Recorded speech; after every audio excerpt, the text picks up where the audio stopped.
So Iran has made it clear nothing is off the table, even civilian targets. Now they've said that the American military is on target, but in the crosshairs are also civilian targets in multiple locations. So let's break down these visuals for you, get you the dramatic visuals that are coming in.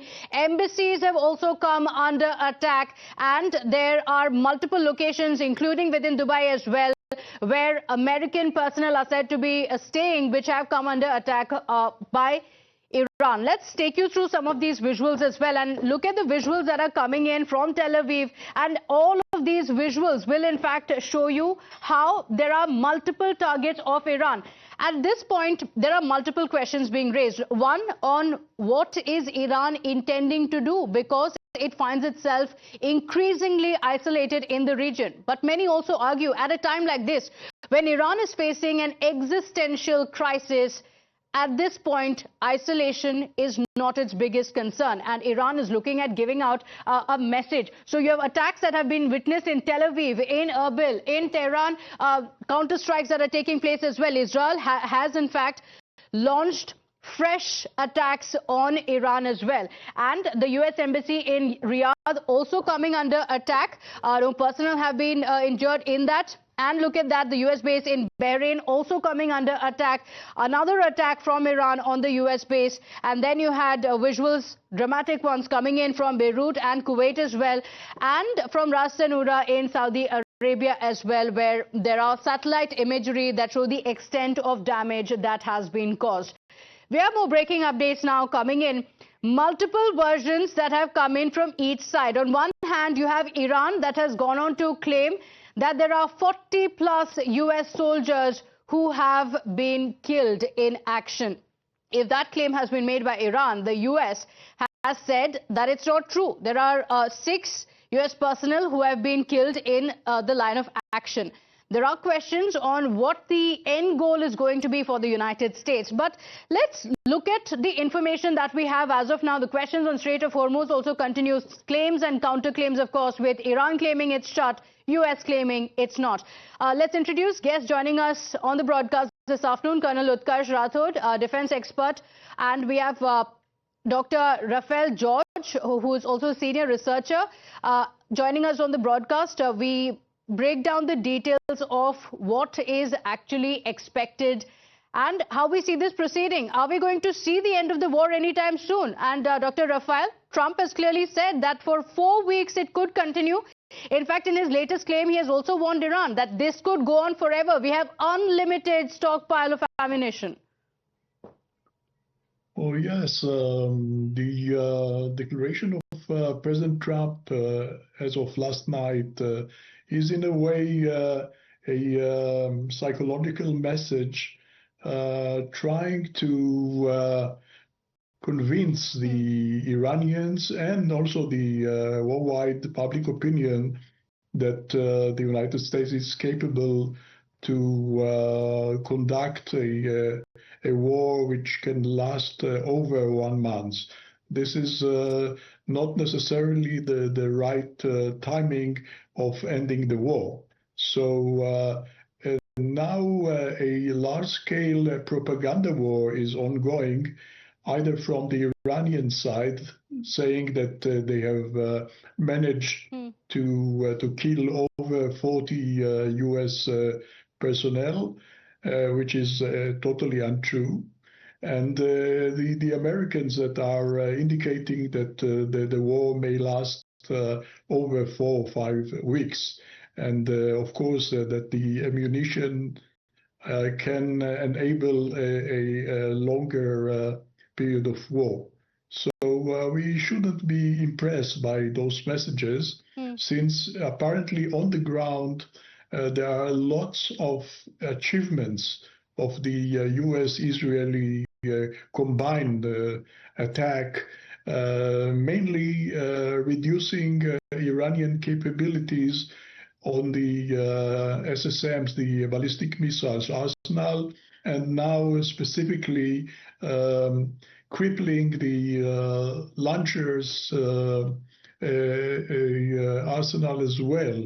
So we can estimate that the scope of Iranians' missile launches will be reduced dramatically during the coming days. On the other hand, we shouldn't forget the idea of crippling the Iranian and IRGC Navy, since over 10 vessels were sinked, to include the very big drones carrier named Shahid Bagheri, which was intended to use drones while sailing in the Gulf.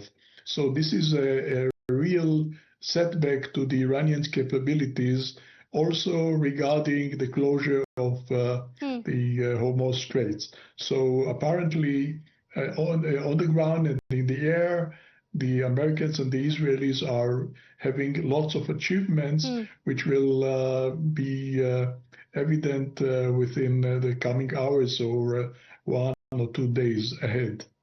Okay, all right. So a lot of psychological warfare is what you're saying, including from Iran, making claims of casualties on the US side on Strait of Hormuz, and also saying that we have a lot of ammunition and we will continue to hit back. I request our guests who have joined us, let's also get our viewers a quick update on the fresh visuals that have come in from Tel Aviv as well, that show major blaze and massive plume of grey smoke that is rising into the sky as Iran renews its offensive against Israel. These are the dramatic visuals that have come in. Air raid sirens piercing the darkness, reflecting the escalating hostilities in the region. But let's tell you, it's not just in Tel Aviv. Skies over multiple cities across North Israel have also erupted as the Iranian multi-warhead missiles have split mid-air, scattering fiery submunitions. And what began as a streak of light that you can see in the air, this is how people saw it, a streak of light in the skies, and within fraction it detonated in rapid succession, shaking neighborhoods that were here.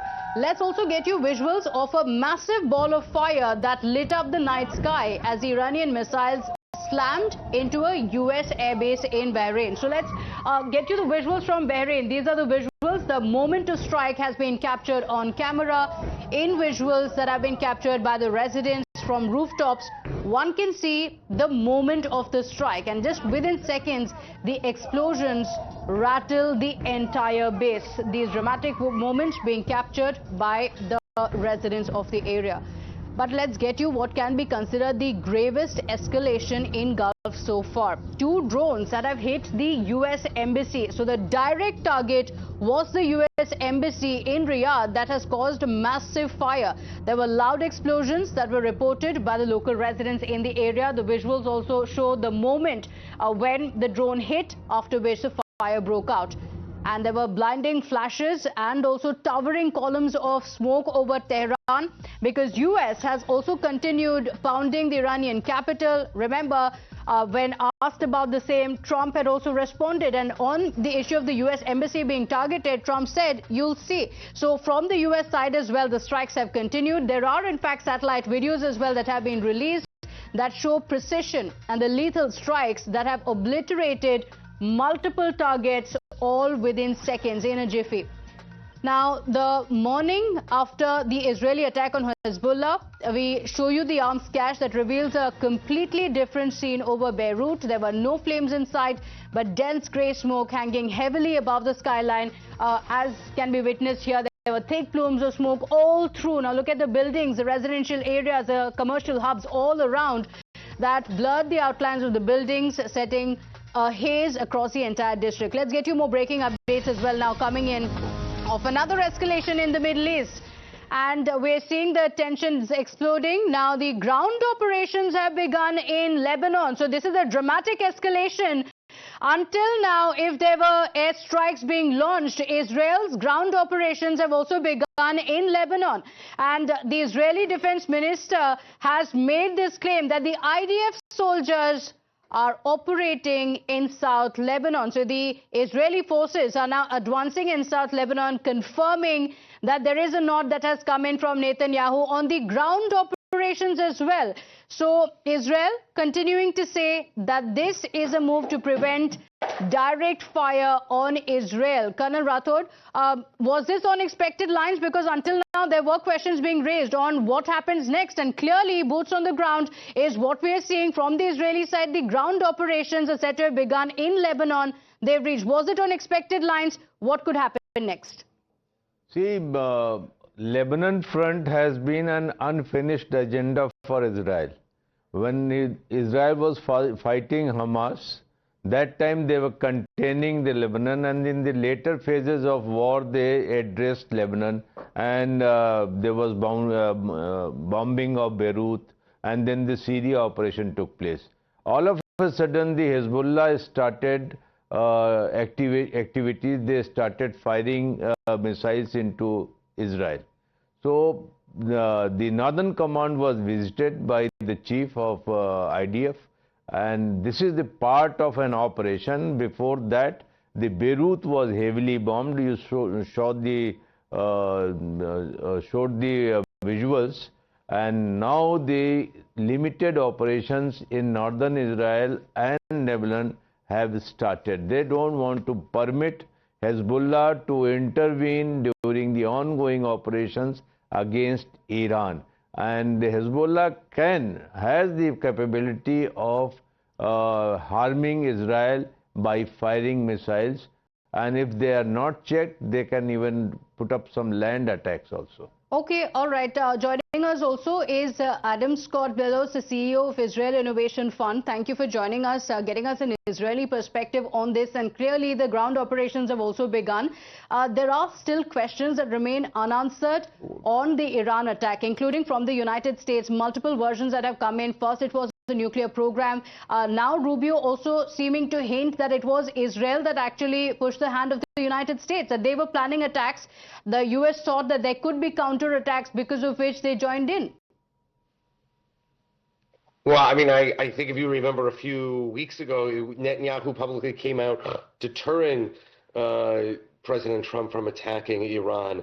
I think that the reason why this was done was because Iran is the greatest destabilizing force in the world and the world's largest sponsor of terror, and has been responsible for killing more Americans than any other state actor in the world over the last 50 years.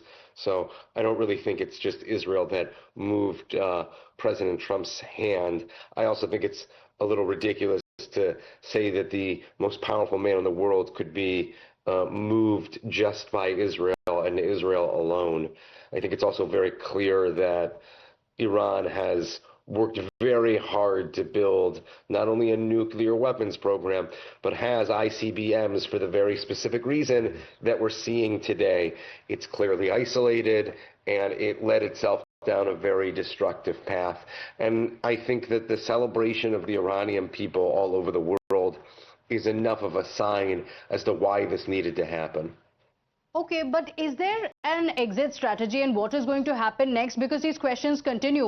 What can we see in Iran without... Yes, the exit strategy is the destruction of the Islamic Republic and the re-emergence of a free democratic Persia. That's the exit strategy, regime change. Okay, so regime change, that is very clear, on a regime that recognizes Israel perhaps, and is also friendlier to the concerns of the United States. But Colonel Rathod, is that going to be easy? Is that a possibility? Because we've spoken about how this is a regime that's not popular in Iran, yes, but to actually force in a regime change in Iran, that's not going to be easy. Well, that is the uppermost doubt these days, that can you really achieve a regime change in Iran under these circumstances? Iranian people seem to have forgotten their grudges against the regime after the death of Khamenei, because there are no signs in the Strait of Iran which are actually going to do the regime change. Does United States have a plan how to effect the regime change? Do they have a suitable person whom they can present as the next ruler of the United States? Because now even President Trump has started stressing on denuclearization, limiting the missile program, and hostility towards Israel and US. But regime change seems to be getting into a background now. It was earlier a main agenda, but the kind of situations which we are facing and seeing in the Iran post-Khamenei, I think Iranian people are in no mood to forgive the death of Khamenei. Okay, all right. You know, the strategy of the Iranian regime, what is it going to be? They had a succession plan in place. Now they say that they are ready to respond. But what happens next? I request all our guests to stay with us. Let's also tell our viewers, an advisor to the Islamic Revolutionary Guard Corps has claimed that the Strait of Hormuz is now closed, warning that passing vessels could be set on fire. This move threatens key global oil route that carries 20% of the world's crude trade.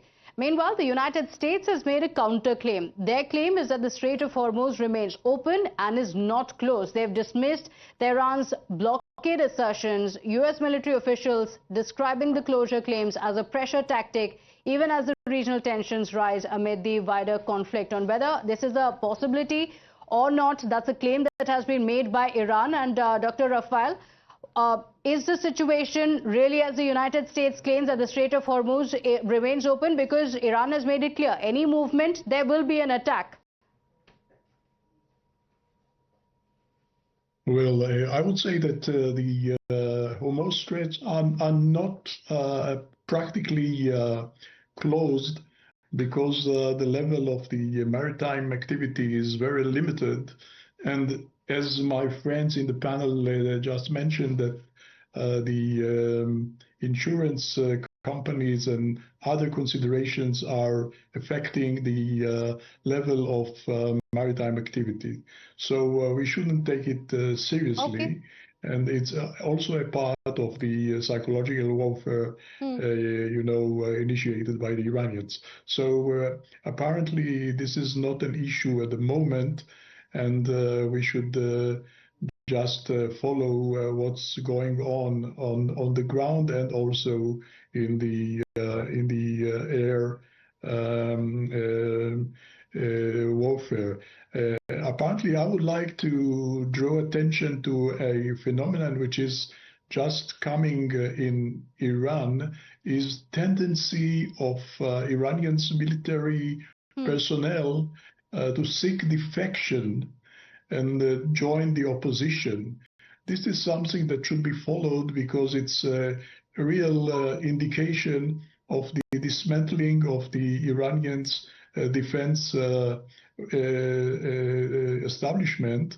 So it's also leading to a kind of a state failure, which is just behind the doors. Okay. So apparently we need to realize that the Iranians are constantly losing ground on many fields, and the Iranian society is now facing a real chaos all around.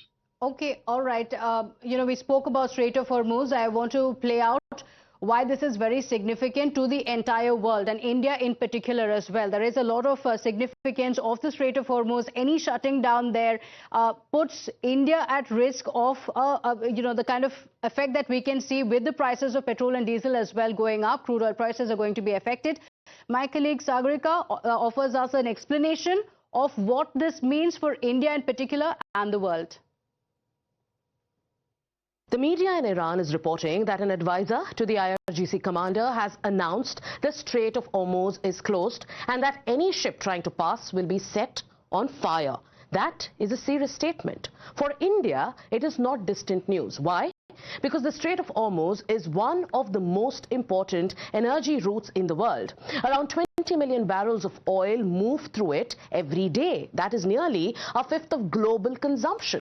India imports about 85% of the crude oil we use, and around half of those imports come from Gulf countries who ship through this very strait. More than half of our LNG imports come from Qatar, and those cargoes also pass through this strait. A large share of LPG imports from the Gulf take the same route. India consumes over 5 million barrels of oil every day. So if traffic through Hormuz is disrupted for any length of time, global oil prices could move higher. And when oil is on the boil, our import bill could also rise.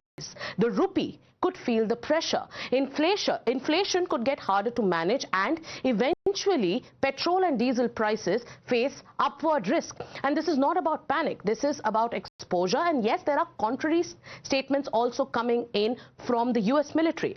Let's also tell you that the strait has not been formally blockaded under any international law. But yes, shipping companies are also cautious, insurers are nervous, and markets are watching. Every move and everything that's happening in that narrow stretch of water does not stay there. It travels straight into our energy markets and possibly to Indian petrol pumps. That is why India is watching this very closely. All right, let's get you more breaking updates now coming in from Iran amid the war.